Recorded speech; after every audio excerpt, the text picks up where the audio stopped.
Good morning guys.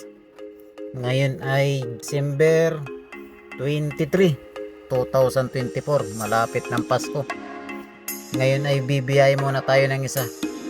May nakuha tayong booking Tikling to Highway 2000 sa may KFC. Mga product ng KFC. Ang bayad nito ay 600. Bali kukuha muna tayo ng booking dahil mamayang mga bandang alas 11 ng tanghali may siservisan tayo. Bali arkilado nga pala tayo, Taytay to Tanay. Medyo malayo-layo yung takbo na yon dahil 54 kilometer ang layo ng ating tatakbuhin. Medyo akyatin pa naman doon.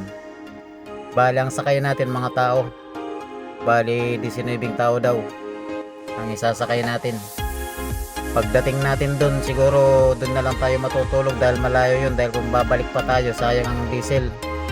Buti sana kung mura ang diesel. Doon na lang siguro kung matutulog dahil kinabukasan alas 12 ang out nila. Kaya doon na lang tayo matutulog. Tapos kung mapapansin nyo, medyo may mga pumapatak na ulan dito sa bubong ng sasakyan ko dahil andito na tayo. Ang bilis, no? Maulan dito guys. Iwan ko lang sa Taytay kung ano doon, kung umuulan ba doon. Kaya bukas alas 12 ng tanghali baba tayo ng Tanay to Taytay naman. Medyo magangan ng natin doon kasi medyo mga palusong na yun eh. Ang medyo mahirap lang yung papunta rito dahil maraming akyatin pala dito sa kalsadang papunta rito.